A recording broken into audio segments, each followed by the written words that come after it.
Brad? I believe so. It looks Bad like one. Do we have viewers? That's the question. There's four of us once again, so I think it's the three of us, and one of us probably has two browser tabs open. that might be me. Also, it's us three watching our own stream, and probably Patrick Donnell. Maybe. Haven't seen or heard from him in quite a while. Anyway, welcome back.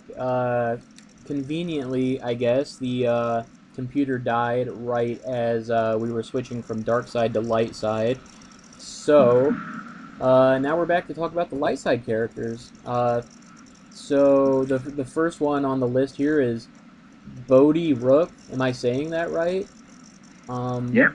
Okay, and he's on Jaren Webb. Gambler and a spy. He's a pilot. Adds a little bonus on Rogue One or a stolen ship. He can deploy with a piloted ship from hand to a system, even without presence or force icons. That's interesting. I mean, spies can do that on I think unpiloted ships already maybe. Right. But he can actually go on one with a pilot, which is a interesting interaction. And then this last bit of text I think is pretty interesting. I can't think through all the permutations of it right now, but if about to be lost, your rebel or rebel starship at a related location may make a regular move. I guess maybe just sort of a corner case that comes to mind immediately is and I don't know if this works, but in QMC you play off the edge to kill him on purpose, and then move your ship away from the Bespin system, or something like that. I don't know if that's something that works, but I'm sure there's a lot of different interactions. So, Matt, maybe do you want to lead off and kind of talk about the thought behind this, and maybe we'll actually jump to the other rebels, or not rebel Rogue One characters after this, because they all seem to have sort of like with the ISB guys, where they all have like come into play abilities. These all sort of have leave play abilities, kind of. It seems like, and I'm sure that was kind of a conscious design decision that was made to sort of fit the theme. Yeah, we were talking about this after the stream got cut out, but we made it so that all of the Rogue One characters have this death rattle type mechanic where they do something when they leave the table because they all died. So in this case, he was a communications setup before he got killed, so we wanted to kind of make it so that he could communicate with your other guys at other locations and get them to plan ahead. So the situation you mentioned with the off the edge is certainly a viable option. In some of the playtesting games, we also saw him being used in QMC for similar reasons, where he would kind of go on a suicide mission at a site and end up dying and then moving the ship at the related system to somewhere else, or moving a guy to another site. So I think with some planning ahead, I think he could be a pretty powerful character and someone that the opponent really has to be ready for, even if he hasn't hit the table yet. I think he could have some good uses for that. And in fact, in playtesting one time, I saw a player who didn't quite account for this possibility, and he had, I believe it was Captain Jonas in a tie at Cloud City in a Dark Deal deck, and the opponent had a loaded up Falcon at the system, and Bodhi went on a suicide mission at the site, died, moved the Falcon in front of Jonas, who thought he was alone and safe, and ended up getting the snot kicked out of him that way. So I thought that was pretty cool, kind of just what we were going for, and it's just someone that I think players are going to have to be ready for and play around him. Is Jonas the guy that auto gets? This was the combo ship, pilot and ship, Jonas. Oh, all right. Reed being the stickler, just casting doubt on the yeah, like how did Jonas get beat down? That it was the wrong version of Jonas. His name. Well, I mean, if you're playing a Dark Deal deck, it makes sense to play a tie like that. You can take it back into hand, but they must never going to leave the city. But yeah, no, you point it. Yeah. Okay. Yeah. Reed, any thoughts on this guy? Well, he could play Sabak. He could play Savik, I guess. That's cool. I haven't really found any kind of niche for this guy yet. But like Matt said, he's the kind of card that I mean, you might get blown out with a little bit because it's tough to plan for your opponent having a sneaky extra move. I can see him maybe in like a Diplo deck, and especially he might impact the Diplo versus IE matchup a little bit with regards to like sneaking a move in at a key time to maybe to flip the opponent back when they're not expecting it. We probably could do this guy along in the interest of brevity, along with the Rogue One ship if you want to do that one. Yeah, since that's his matching ship. Yeah, let's go ahead. Yeah, go ahead, Brad. Oh yeah, so I mean it's Rogue One is the name of the ship. Can deploy with a pilot to a system without presence or force icons. Add 2 pilots, 4 passengers. Spies deploy -1. Immune to attrition less than 6 at an opponent's system unless a Dark Jedi here. I guess my thought, just kind of generally, is this card doesn't seem that impressive, but I may be missing something. So I'll let you two maybe. Now Bodhi is also a Rogue Squadron pilot, also, so there's that. Well, anyone piloting this ship is a Rogue Squadron pilot, so you can put Wedge and someone else on this ship and cancel a battle destiny. It's the only ship in the game where you can put any 2 guys piloting it, or rather any 1 guy with Wedge piloting it and get his Rogue One ability. All of the Rogue One ships are either, I don't actually, are there any unpiloted Rogue One starfighters? I don't even know if there are. But more often than not, like if you have Wedge on any random ship, you can't put, a random person with him that's not a Rogue Squadron pilot and cancel a destiny, but this kind of makes your package a little bit more efficient where you can do that with anybody. Similarly on the ground with a Rogue Speeder, and what you can see with that right now. So I think the biggest thing about this card is the immunity at opponent's system. It obviously has a big caveat with no Dark Jedi being there, but I could see it being a conditional high immunity ship that light type could want to play, especially if they're going to pair it up with Wedge and another guy. Yeah, the wedge thing is pretty interesting. Definitely one can envision him with certain pilots who add a destiny, and then all of a sudden you have 2 destinies, cancel a destiny, immunity less than 6. So that's definitely something I guess maybe on sort of initial look I didn't really account for. Beyond that, I think someone asked this, but because the word 1 is spelled out, it's different than the speeder. It's not a persona of the speeder. Is that right?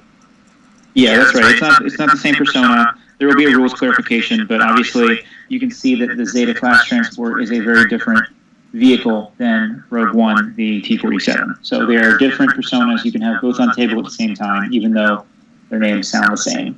Will this, whenever I see the text list and sort of see the underlying card, I always wonder, is there going to be a different art? So I guess with both this and Bodhi, are those going to be full template slips, or are they actually going to use Jaren Webb and the medium transport? They will have new images for both of these. Okay. So actually, if you can, Brad, I don't know, can you go on the stream? This is the one card we can give an image on if people haven't seen it already. If you go to the Slack chat announcements page, are you familiar with that? Yes. Let's see here. I can access it through the main PC site, right? Here, I can give you a link. I'll send you an email with a link to it. Okay. But there is an announcements thread in the Slack chat, which is typically reserved for things because people have. So you can get subscriptions in the Slack chat. Here's a little shameless plug. It's an ongoing chat with a lot of players. We have different channels. One for Star Wars CCG discussion. There's an announcement one. You can get subscribe to notifications for the announcements thread. So anytime we have an announcement to make, you subscribe to this page, and you can be one of the first to know. Get a push notification on your phone. But there is the Bodhi Rook spoiler in there, which has his new image. I'm going to send this link to Brad right now via email. Hopefully we can get it up there on the... Yeah, we'll try to get it up on the stream here. On the Twitch. Yeah, and I'll say, certainly over the years I've had some reservations about particular images and everything, but I do Jedi Jer, and I know I think Ryan Jellison and maybe Cam and some others do put in a lot of time trying to find good images. So I do, and I think all the players do appreciate their efforts in trying to do that. It's not the easiest task, sometimes trying to find a cosplayer that looks like Hayden Christensen or whatever, and people on the internet are real savage. But definitely appreciate the efforts. I'm clicking on this link that Matt sent me right now, and we'll see. So in order to see the Bodhi Rook image, we have to go in Slack chat. Yes. All right. Brad, have you joined the Slack chat before? I did, but I don't know if it was with my normal credentials or like a fake troll account. Yeah. So I'm struggling to.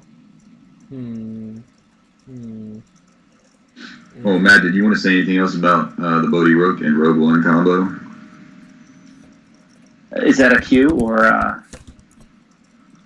I mean, while Bradley searches over there. I don't think I have anything else to add for those ones, unless you do. Matt, let me ask you: is there any way you can just copy the picture and put it in the body of the email? I could put it up. Yeah, sure. Yeah, I'm shocked nobody's copy pasted it to the forums somewhere. Well, I guess I'm not shocked.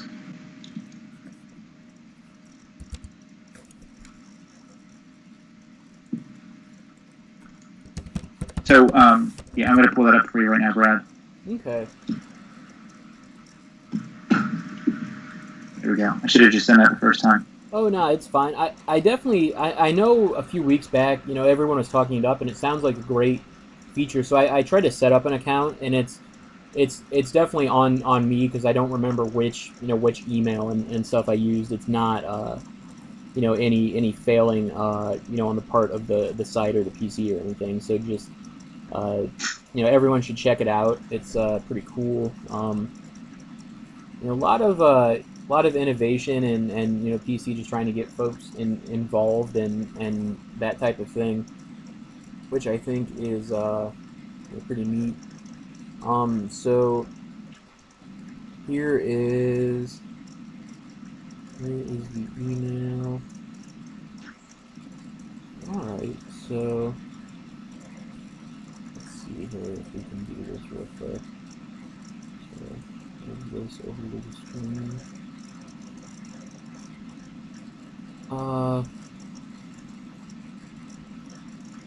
Alright, so I have the guy. He's on my desktop, but I don't know if our stream is lagging a little bit, maybe. It's got a little bit of a lag. Okay. Yeah, that image is real good though. Definitely looks like him. Big thanks to Tiffany Sheehan for providing the image. It's definitely appreciate that. So I don't know why it's not showing up. That's kind of concerning. I wonder. Tell you what, let's keep an eye on that, Brad. If you can try to get that working, and Reed and I can go on to the next card. Okay. Yeah. If we want to stick with Rogue One, guys, we can move to Cassian next. Yeah. Go right. Oh yes, Cassian. What a wonderful card. Go ahead, Reed. Start us off. I only saw Rogue One once. Does this guy not ever pilot? Because he has the pilot ability, but he doesn't add to power. Yeah, does he not ever fly a ship in the movie? I can't remember, honestly. He does fly a ship. He does fly the U-Wing that they take originally. He's kind of like K2's co-pilot, essentially. He doesn't do any meaningful flying in it. He basically is just a body that can fly a ship. And I think we really wanted to focus his game text on working on the ground as well, but we didn't want to take away thematically from him. He is a pilot. So the game text, the big thing about his game text is the once per game. But I mean, so he's a rebel of ability too, which is kind of cool with like insurrection or whatever. He's got pretty good numbers. Destiny 2, power 4 ability 2, deploy for 4, forfeit for 5, which, like I said, could be up to a 7 with insurrection. And he's deploy -1 if a rebel leader on the table, which with everybody playing Hera, Akbar, etc., it's going to see that's going to cash in a lot of the times. And also, he's got the death rattle text. If just lost, may activate 1 force. So you look at his deploy cost of 4, but in the long run, between the -1 from his deploy discount and activating 1 force, if just lost, I mean, the dude's like really he's only costing you like 2 force in the long run. I think it's funny, like the if just lost may activate 1 force is one of those things that can get around a first strike if you don't have the force to Hujix. This bro will bail you out. Lose him, activate a force, and now you have your force to use your Hujix. But obviously the main thing about this guy is that he's got the once per game. You can put a character from your lost file out of play to cancel a just drawn weapon or battle destiny at the same location. Works in space and on ground. I don't know.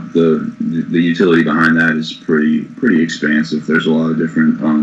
You can come up with all sorts of different ways to use that. So this guy's going to go in Diplo. He's going to go in Old Allies, and probably a lot of other decks also, just on the strength of that game text alone. Yeah, so he started out as being able to cancel any destiny, and we got really worried about that once people started bringing up things like any epic event destinies you can cancel, or lightsaber combat destinies, which was kind of weird to be able to cancel it like that, being that he's not even a Jedi participating in the combat. And then there was some other questions about, like, so if he's in a battle against Emperor and Darkseid tries to use Sense targeting Emperor, is that destiny draw here? And so there were some other weird rules that we weren't really sure, and we ended up going the safe route and limiting it to weapon or battle destiny, which I think still has a lot of utility. It loses out, unfortunately, on things like Trample or Force Lightning, but it will still work against the sniper in the control phase. So, I wish it could work on a little bit more than it does, but I think this was definitely the safer way to go and the way that would cause the fewest number of questions. Yeah, we talked a lot about it improofing also, so you're familiar with the discussion. I don't think there's really any precedent for a character saying a just drawn destiny here and not specifying weapon or battle or some other destiny. So, like, with all that weird stuff, I'm definitely behind the decision to make it just a weapon or battle destiny for simplicity's sake. Because, like, all that stuff that you're talking about with the Sense destiny, and like, is that destiny drawn there or what? It just seems like more headache, more trouble than it's worth. And the card is still totally decent, as is canceling a weapon or battle destiny. So, is there any utility in? There's no way like to get value out of placing the character out of play, right? The Obi-Wan thing doesn't work, right? Correct. The Obi-Wan does not work because Obi-Wan must be placed out of play from table. Otherwise, he counts as just a unit of force placed out of play. There is a precedent for that ruling from Legacy. I think it stems back to the Scoundrels deck, when Scoundrels would try to just place Obi-Wan out of play from Lost Pile to get... I can't believe he's gone. And... yeah, there was a precedent ruling done back then that's confirmed by the rules team now, so you cannot place Obi-Wan out of play before I can't believe he's gone with this guy. And the text is thematic also. I mean, it brings to mind one of pretty much the first scene that you see Cassian in, where he kills his informant for further gain. Yeah, and to help himself get out of Dodge, the trouble that he's in. That's pretty much exactly what he does in gameplay terms here. All right, so good card, and it seems to be a spy. Yep, there's a lot of spies you'll notice for obvious reasons here. One thing that we development kind of liked about having so many more spies here is that a lot of Darkseid decks right now just put a guy like Piet at an on-battle round, and he's more often than not completely safe, because most light side decks just play 1 or 2 spies at the most. But now I think with so many different good light side spy options, I think they're going to strongly reconsider just putting him there by himself. They could put him there with Oslo or something like that, but this is I think, some interesting decisions for the dark side player to make if they want to keep him safe where he is. So adding a lot of spies will kind of shake things up a little bit in the game, but I think in a good way. I think people will be less likely to just sit guys at non-battlegrounds. Well, and with the proliferation of ISB, also with that gaining popularity, that's another deck where everybody's a spy. So you're going to see it. Right. If that deck remains popular and or gains in popularity, then we're going to see that from both sides of the force. Right. That'd be sweet. We can battle out with Navarre Yalnals and double agents and stuff. It'll be wild times. Yeah, so we had the image up of Bodhi for just a few seconds there. Still sort of working on it, but I won't hold up the broadcast here. I don't have much to say about Cassian. That you guys haven't covered. Seems like an interesting card for sure. And then so I guess the next Rogue One card is Jen Urso. Underlying card is Baru Lars. I wonder. I assume that's probably the full template. Baru. I'm sure we can find someone who looks more like Jin than Baru. Spy, power 4, ability 3, can deploy as an undercover spy, draws a destiny if unable to otherwise. Just lost, may peek at opponent's hand. Yeah, so I mean this card seems pretty good. It deploy as an undercover spy. So Light Side's always had sort of been behind on the undercover spy thing. They have Boosh, but then TK422 is real limited. Tamtail Screech V was always kind of limited. Whereas Darkside gets U3PO, Keter the Black, and Erica that are sort of non-conditional. So this one, as far as that goes, is interesting. I think. It seems like a reasonable card. Ability 3 is works with Guts. Rebel Spy that draws a destiny on its own. Always worth consideration. So yeah, definitely an interesting card. The difference being, Bradley, is that the dark side doesn't have the spot retrieval that light side does, and what I don't like about this card is that it doesn't take up a persona. The other cards that you mentioned all take up personas, and there's better versions of Lando, Han, and Leia. So those cards are really those all-in-one undercover spies for the light side are really suboptimal. But this card is really no opportunity cost to play. You're going to put this card in just about any deck, and it's going to come down and block the opponent from draining at whatever site it's at. And once the opponent gets off their Force Lightning or Trample or whatever, you're gonna look at their hand, and then you're just going to pick her back up with Obi-Wan or with the Jedi Levitation V. Maybe you'll Walkling for her and track her back around and pick her up with 3PO, but she's going to be back down at that site again the next turn, or maybe 2 turns later at the latest, and now their Force Lightning is gone in the lost pile, their Trample's on the grabber, whatever, and they're left. The dark side is going to be left with really not a whole lot of ways to deal with her, unless they're packing Probot. Probot's a terrible card. Light side has, no matter what deck you're playing, a good character that it can play that knocks out dark side undercover spies. Koran Horn for any mainstream light deck, and any light deck that can play Koran will, and the decks that don't have their own version that are on good characters that you would otherwise want to play, like Doorman Wap and the Duro Smuggler and Watch Your Step. Those are cards that you would want to play anyway, and they get rid of undercover spies for you. Darkside doesn't have that. They have Probot, which is a garbage card, and certain decks, one main deck in particular, Entanglements, can't play it. So I like to play Jundla Waste in my Entanglements. I'm not going to play the Jundla Waste anymore because of this card. Jen Urso is going to come down, and I'm never going to drain at the Jundla Waste. I can try trampling her, and if I successfully draw, my opponent's probably going to grab it first. The Trample is one of the cards to grab against Entanglements. And so then my Trample is going to be gone, and I'm not going to have an answer for her when she gets recycled and dropped back down. you combine her with with Leia Rebel Princess. That's the thing about like Boosh. If you're playing Boosh, you're not playing Leia Rebel Princess. But now you get the best of both worlds. You're going to be able to block a drain with your undercover Jyn Erso and cancel a drain with whatever else your deck cancels drains with. Leia Rebel Princess being a big thing in a lot of decks. So I think we'll see Darkseid probably adjust more to Undercover Spies after the release of this. I personally disagree with you that Probot's a junk card. I think It's Probot's a terrible pretty card, strong. Matt. It's got bad numbers and it doesn't pilot and it has no synergy. Core and Horn at least has synergy. He adds to the maneuver of any Starfighter. Has the obvious synergy with Wedge, who's going to be humongous after this set with all the other rogue guys. It's just a bum card, Probot is, and it's a shame that like we're pretty much going to be stuck putting that card in every deck. And again, it leaves Entanglements with no answer. Entanglements has Ice Heart, who can do the same thing. Oh my gosh, yeah, I forgot about her because she's even worse. She also draws a Destiny. With a lot of the spies, though, she's going to end up being a Power 5 character. I don't think she's a bad choice. But I think in addition to those two characters, I think we're going to see Sniper more often because I don't think Sniper is a very commonly played card right now. It's not because it's a bad card, too.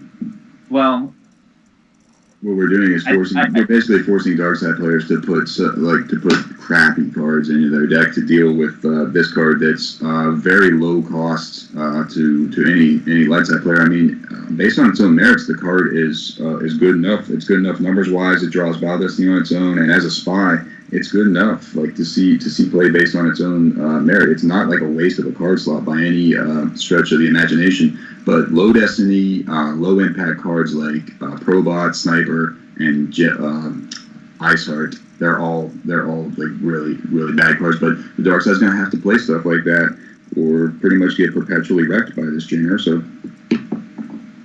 And one thing that is interesting here is that I mentioned that Krennic didn't make the cut for the set, and the Krennic that we were testing did have text in him where if he was present with an opponent's undercover spy during your turn, they'd have to lose 2 force.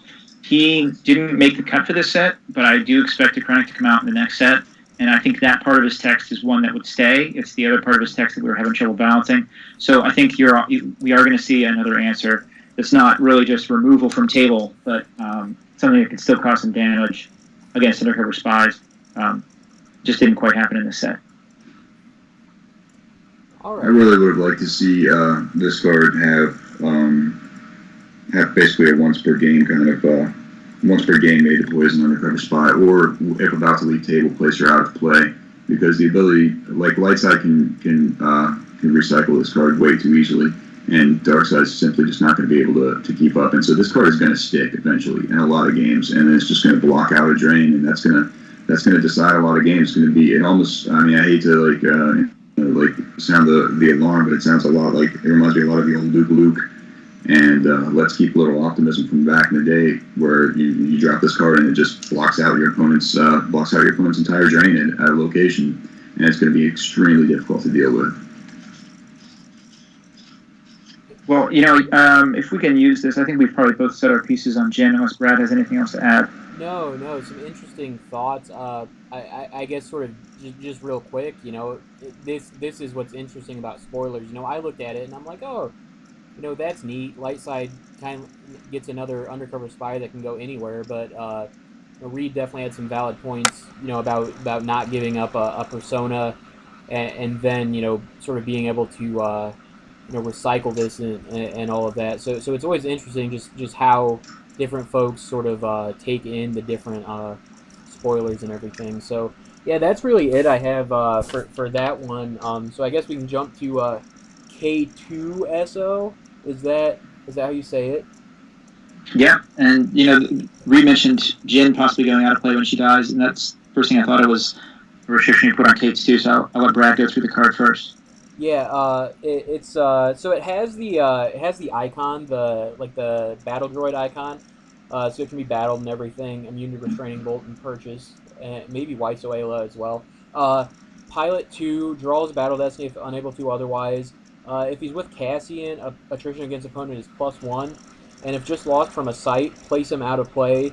Opponent may not move from there for remainder of turn. So yeah, sort of like we were talking with Jyn. It looks like this is kind of I guess what you would call a forced reaction. Like you have to do this. It's not optional.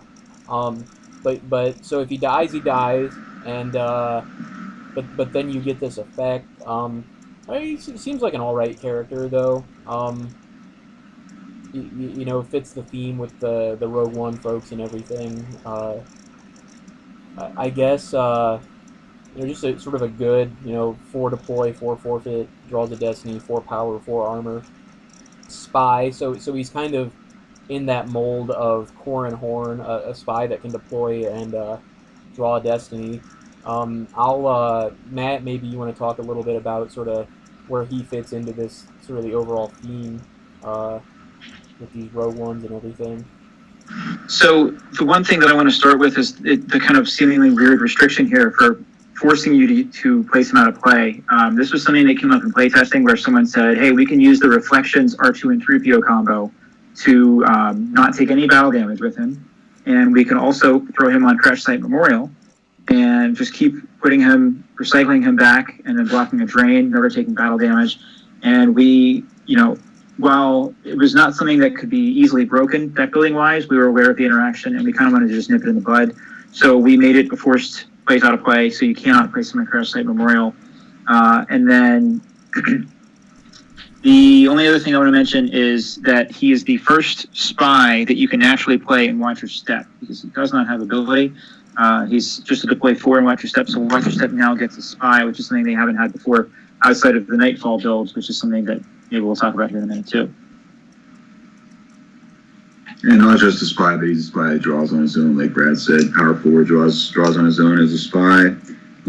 He's got good numbers. The Destiny of 3 is nice, and he's got upside with the the opponent not being able to move away. That's something that in those types of matchups, like the Diplo versus the IE or anything where you're dealing with planets that have sprawling sites everywhere, that's something that might definitely come into play and result in the opponent not necessarily getting blown out, well, maybe getting blown out big time, but even if not that, being at the very least inconvenienced and having their turn ruined because, oh wait, I can't battle there because if he forfeits K2SO, I'm not going to be able to move where I want to move in the move phase. So yeah, a decent little card. I give that card a solid B minus, and for thematics, it fits right along with K2SO's death scene in the movie. Yeah, good card. Yeah. I like that the one thing we try to do with a lot of these guys is to encourage light side to plan ahead and kind of come up with these interesting combos where Bodhi, you can move someone, and K2 you can block their movement. So if you kind of plan your turn out a little bit, you can set it up so that you're, planning ahead for a turn from the future, or maybe later in the turn. And it's about kind of setting your guys up in a game plan across the board, where it's not just one site piling and then brute force, but this is also encouraging you to kind of plan ahead and spread out a little bit and set up your board control strategically.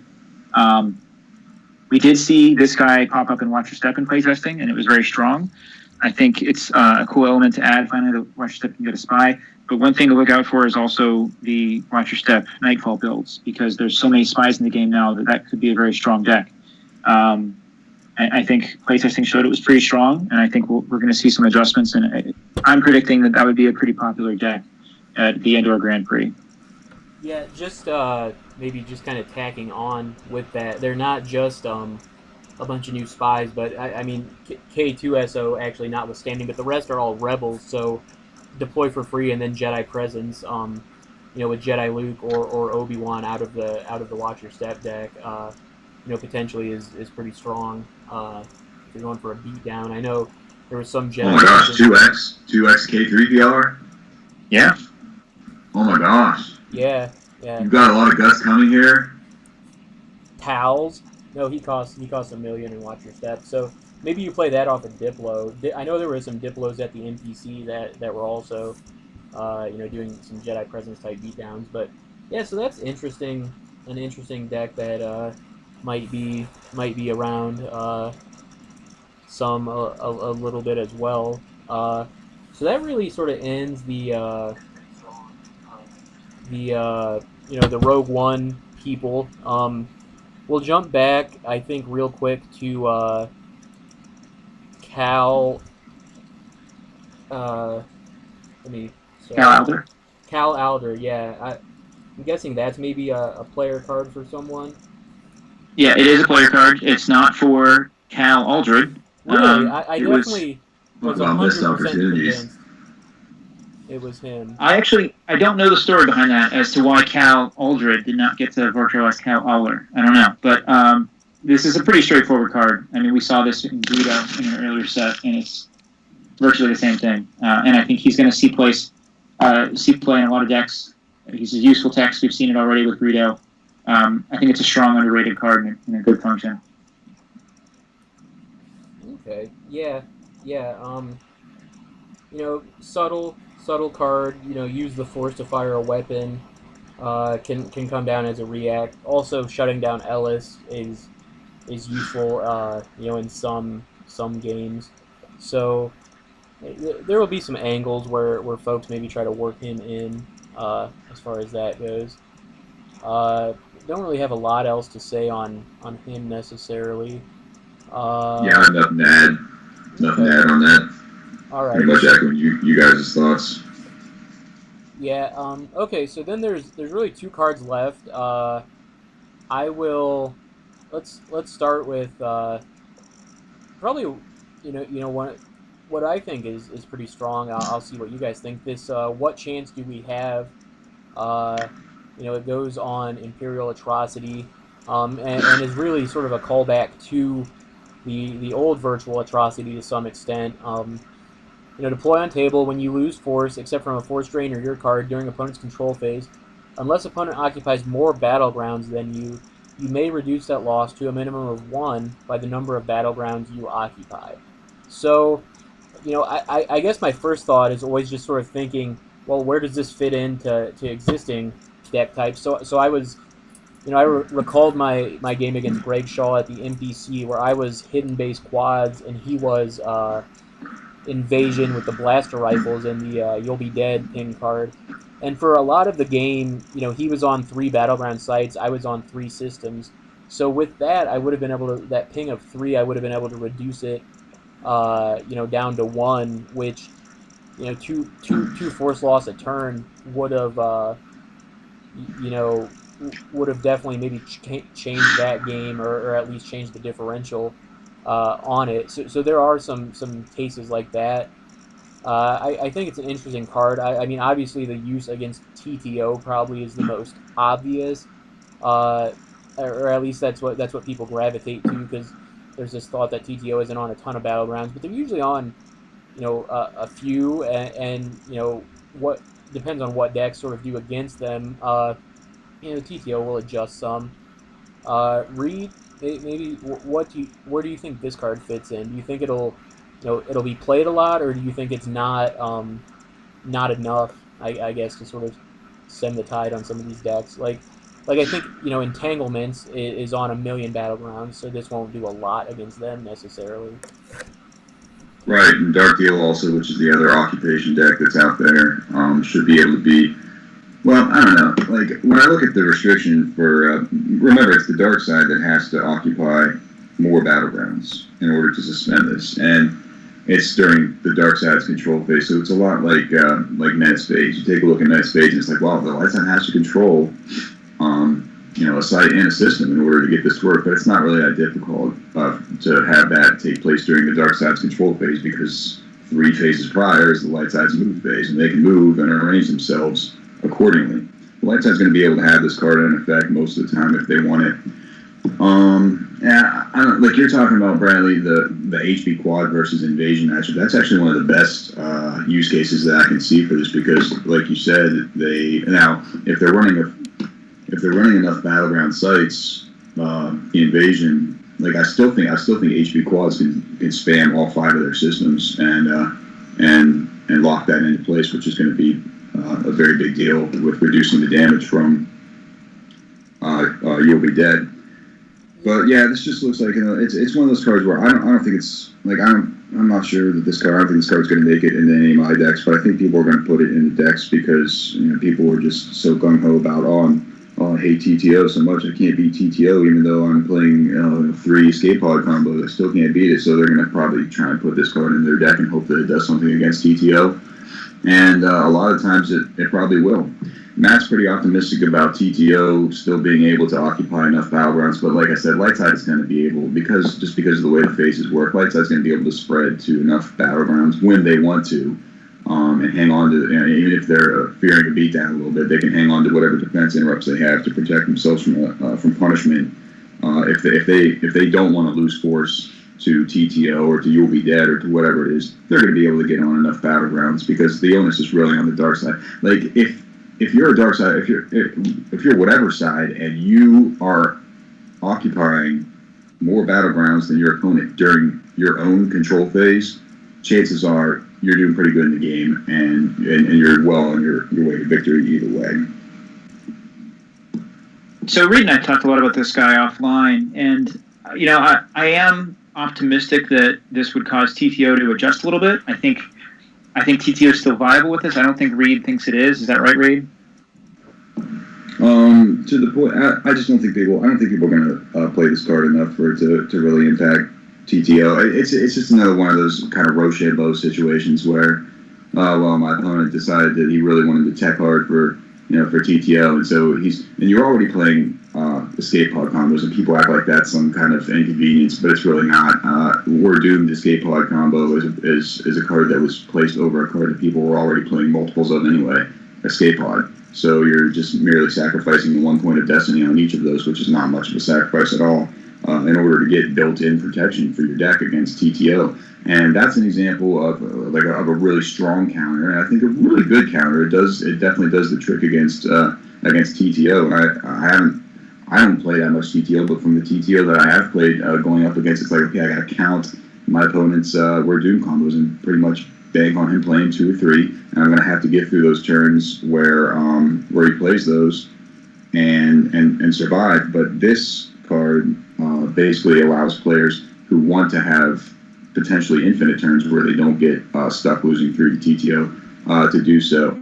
Again, not necessarily good enough from my perspective for me to put in decks, but for players who are just really fed up with TTO and really paranoid and really feel like they can't beat it, this will give them something to put in. And for those instances, between that and the We're Doomed combos, yes, I do think that's going to be too much for your average TTO deck to overcome.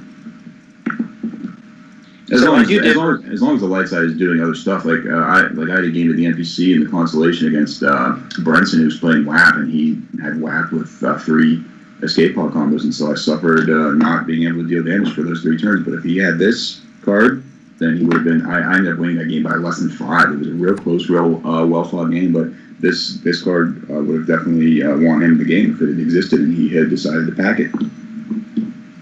So I do think this is a card that I would play in a lot of my decks. I think, obviously, we intended this to be against TTO because TTO has been probably one of the top 2 Darkside decks almost since the reset, and we wanted Darkside to have a little bit more versatility in their deck options.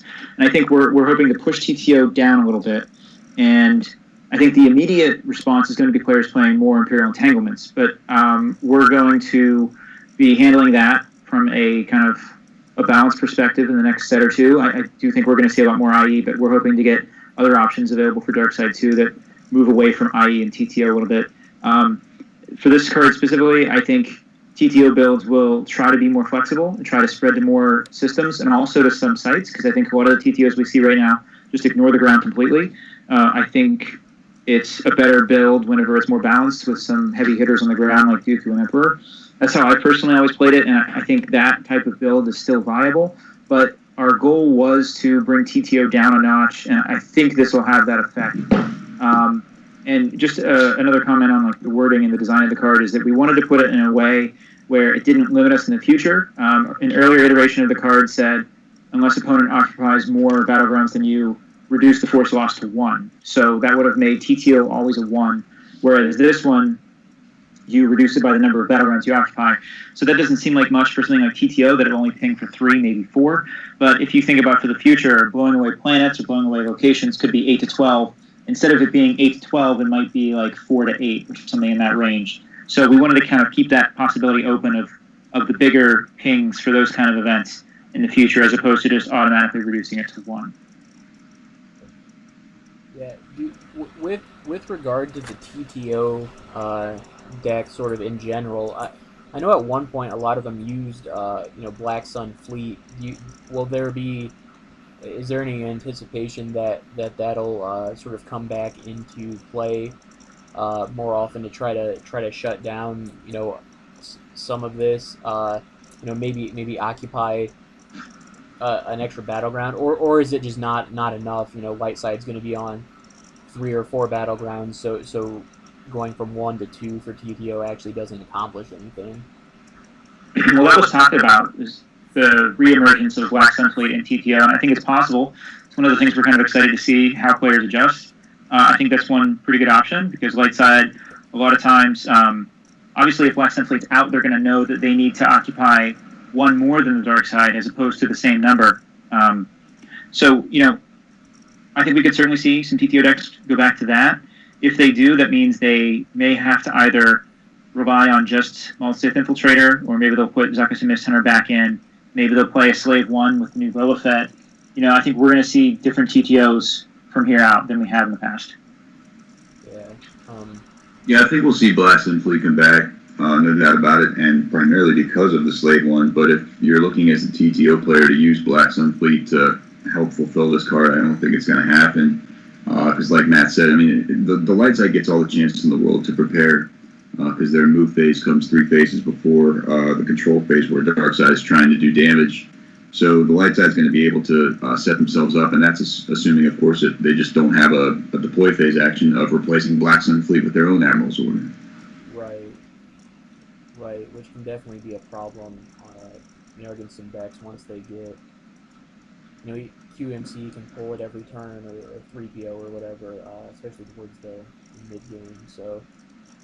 Alright. I almost feel like the caveat on this card of unless opponent occupies more battlegrounds than you is almost kind of it's almost kind of a throwaway text, because it's going to be irrelevant in so many instances. Because like I said, if you are occupying more battlegrounds than your opponent is during your own control phase, well, chances are you're in pretty good shape already with regards to how the game's going.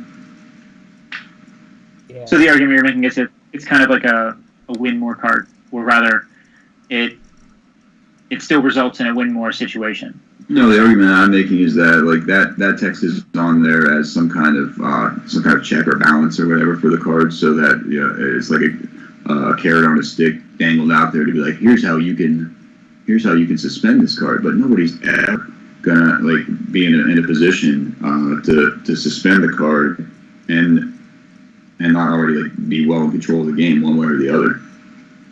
I think we saw in testing that more often than not, or I should say almost always, it did reduce, like you say.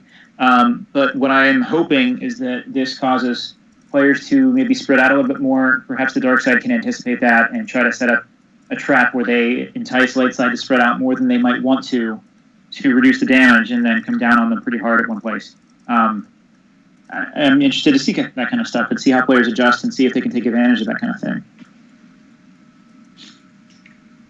Yeah, it'll be interesting. In terms of cards sort of affecting the status quo as we know it, this one, probably, potentially has the most, kind of impact. But with that, I guess we can jump to this last card, the Falcon. May add 2 pilots and 2 passengers, once per game. May make an additional move. While Episode 7 Chewie, Episode 7 Han, or Rey piloting, maneuver equals 6 and immune to attrition less than 5. That's interesting. It's interesting.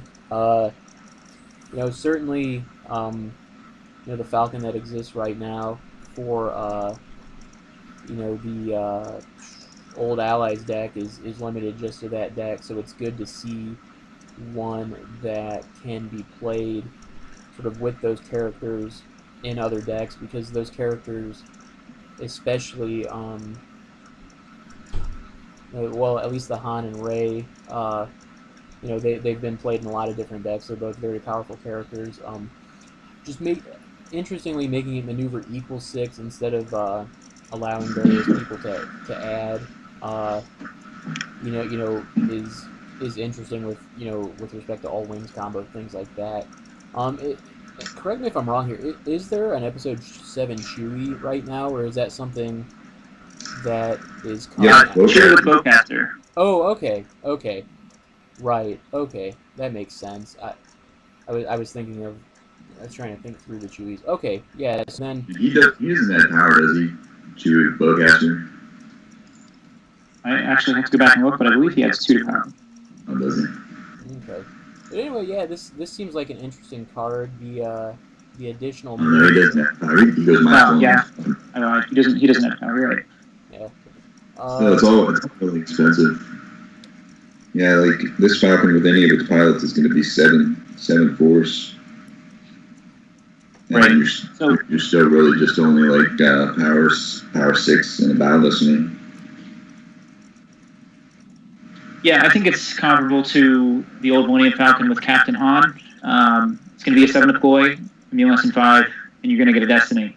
I think the biggest gameplay impact this card is going to have is finally giving Rey a matching ship. So I talked earlier about squadron assignments possibly reemerging this year, and I think this is one possible reason why. I'll let Reed talk more about the other gameplay impacts of the card, but a couple things I want to point out with this from a design point of view is that this will end up having a resistance icon on it. It's not on the spoiler list, but we're going to have that added before release. So it's not a Rebel Starfighter, it'll be a resistance Starfighter. And the second thing is Brad talked about the maneuver equals 6, and the reason for that is we kind of we wanted to make this a balanced card where you couldn't so easily spin for an 8. So like if you were playing Rey and Chewie V and Captain Han, it would be piece of cake to get 2 of those 3 piloting it and a maneuver 8 and spin for 8. So we wanted to kind of represent the thematics of this being the episode 7 ship. So that's why we only have episode 7 Chewie and Han making it maneuver 6. But we also didn't want to make it so easy to spin for 8. And the other added bonus of this maneuver equals 6 is against TTO. You are not maneuver -5 while you're going through the sectors. You are just going to be a solid 6. It's a reset of the value to 6. So you don't have to worry as much about the movement destinies, or it's slightly harder to hit with Mianda if you're already in the sectors as well. Yeah, with the once per game, make an additional move. I mean, the way that I evaluated that was I imagined what if it said this is a Falcon with infinite hyperspeed, Falcon with hyperspeed of 20, or what if we're playing by Wars TCG rules where there are no parsec numbers, you can move from one system to the other. How good is that?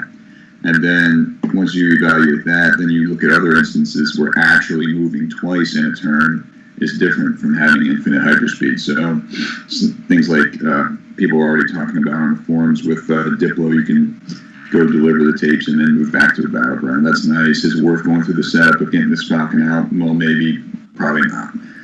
Castle run, you can do a castle run in one turn. That's cool. You can already do it in one turn with 2 ships. So then the other thing, of course, is against TTO. That's, I think, probably where it's going to be the best. You can move in. Now, it's best if you can get, what's his name on there, or any spy, really, so that you can deploy straight to the Death Star 2, then move twice to get to the middle sector, and then you just have to guard yourself against, I don't know, Mianda following you in and blasting you with a weapon, which there's an interrupt for that. And then next turn you're going to move twice again. You're going to be right into the core in 2 turns, and then you can blow up TTO from there. And now that we've gone with the maneuver equals 6, it's going to help you out also with movement destiny. So this is that's probably the best use you're going to get out of moving twice is against against TTO. So it's more TTO hate, but TTO can probably deal with this card. And it is so expensive. Like you're looking at 7 force. For even Rey's probably the best, so at least you're getting the use pile pool value out of that after you spend your 7, but you're still just kind of left with this ship that's it's only immune to less than 5. You typically are going to want to put somebody else on, and also so you're spending your entire turn to get this ship out. It's like, what's the best combo? What's the best combo? It's like probably Han, like solo resistance Han, and Ray is 2 Destiny, Power 9, 2 Destiny. Yeah, so it's all pretty on par with the original Falcon, like Matt said, because that's the same kind of deals that you want to. With the original Falcon and Cat and on, you spend 7 on that, and you generally want to have somebody else on there also, so that you're getting your extra Destiny and that you have 4 fodder. But either way, you're looking at spending probably your whole turn on dropping this along with somebody else. But at least it being the Falcon, the new Falcon, and having Ray as a matching pilot, she's probably going to be involved somewhere. So you're going to get that used pool at the very least for value. And I have difficulty coming up with what deck I'd want to squeeze this into. If you're playing like a Foreman with Squadron assignments, maybe, but I'm just not. I guess probably, because you probably want to be playing solo also. So maybe if Roman with the Squadron assignments, this might end up in a deck like that. If you are playing the Diplo with Squadron assignments, you can do it in there too. I don't know. We'll see where this card ends up carving out its niche, or what decks it ends up finding itself in. But right now, my jury's kind of out on it as to where I would put it. I just want to point out one other case where I found in playtesting it was useful to move twice. And this was early on in playtesting, so the card had gone through some iterations. And at that time, it didn't have the Episode 7 Han and Chewie restriction. So I was playing this in Watch Your Step. And I had, I believe it was like Han and Malos piloting this at Kessel.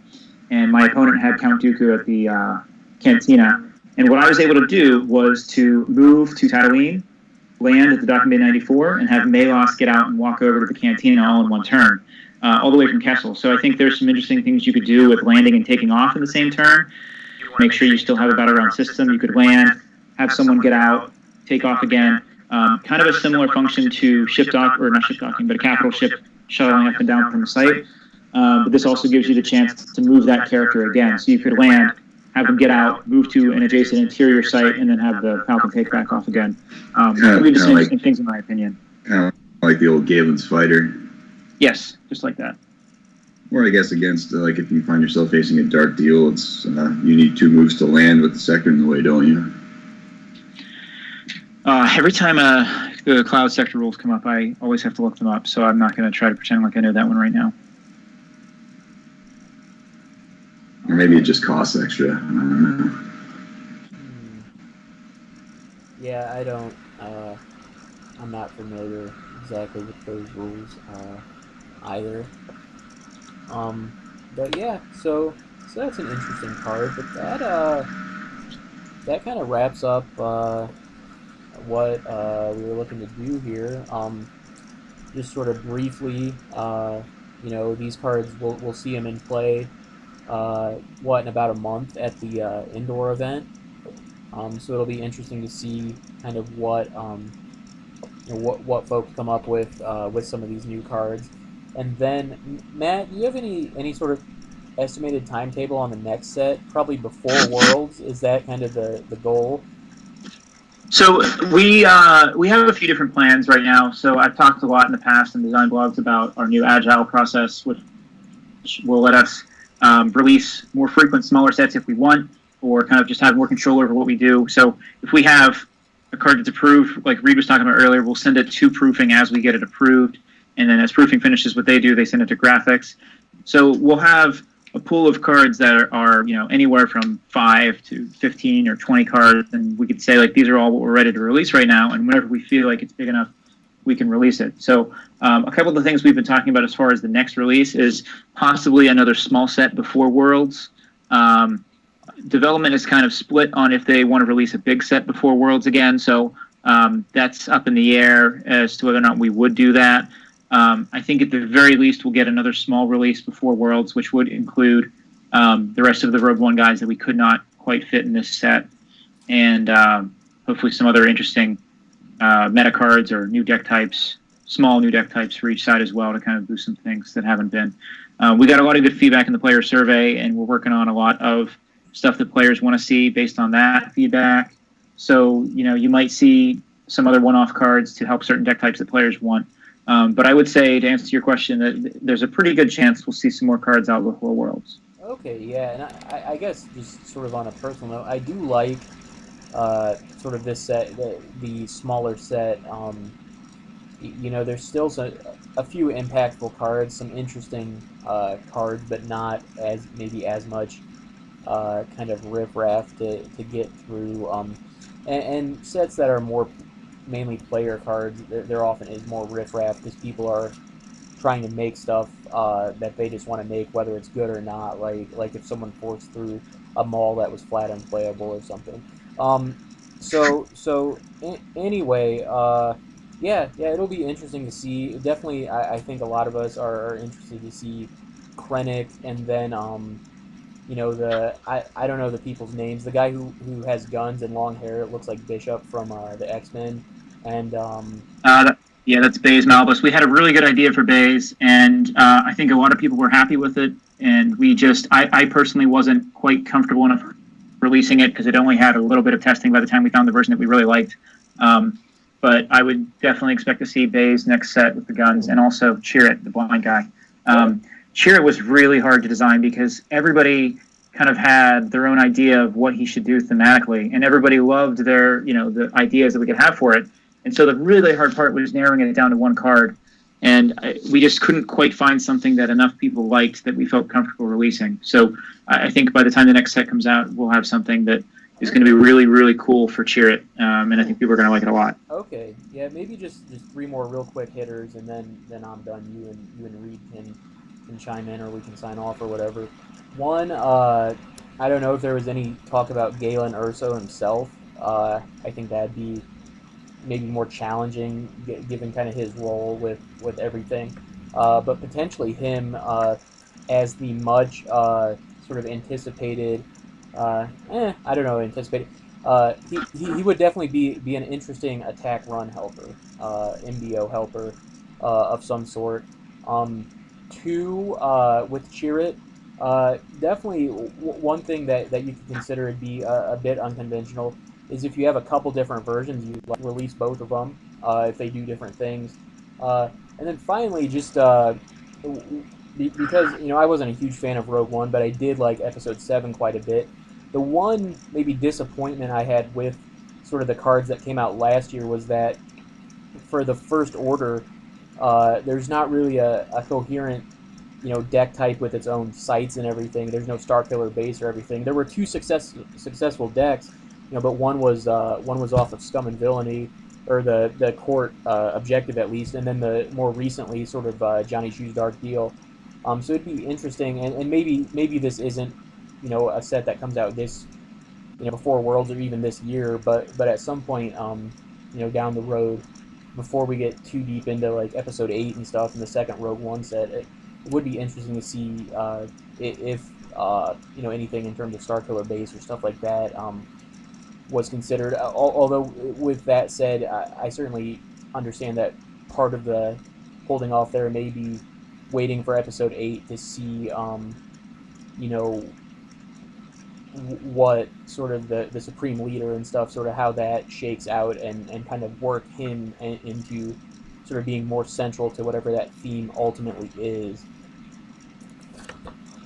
I'll start with the Galen Erso comment you made, and you mentioned possibly an attack run helper. MBO and Sector Course for Alderaan are two things that we are strongly trying to figure out how we can balance them. I know a lot of players want that. So that's one thing we're looking at, and you're right, Galen would be a great opportunity to incorporate Rogue One into these decks that people want to bring back. I'd say that's a strong possibility. We could do something like that. That is a difficult challenge that might take us a little longer than the set before Worlds, but it is definitely on our radar. And the second point you made about a platform for First Order, I'm happy to say that this is something that's a priority for us. We already have something that's ready to go for this platform for playtesting, so I think they're going to see that card pretty soon, and that's the one that I'm not sure if it will make it before Worlds. I think it's going to come down to how it tests, how it developed, and also kind of the general feel. If players want a new platform like that before Worlds or not, that's to be determined. But I'm happy to say that we are planning on some more Episode 7 stuff before Episode 8 comes out that will hopefully kind of fill that thematic gap and get a real home to the First Order stuff that fits. And I'm pretty excited about it. And there's we're almost caught up, as far as getting things out in real time with movies. I know we all saw kind of a gap between episode 7 coming out and when we're seeing the episode 7 cards released. And I'm really hopeful that we're getting better at becoming a little more ahead of the game and efficient with our development and playtesting, that we'll be able to keep up with these movies as they come out every year. Cool, very cool. Reed, any closing comments? I'm done. Okay. Matt, My pieces are said. Okay. Matt, anything else you wanna chime in on? No, I just thanks Brett for putting this together. I hope the players enjoy listening to this week.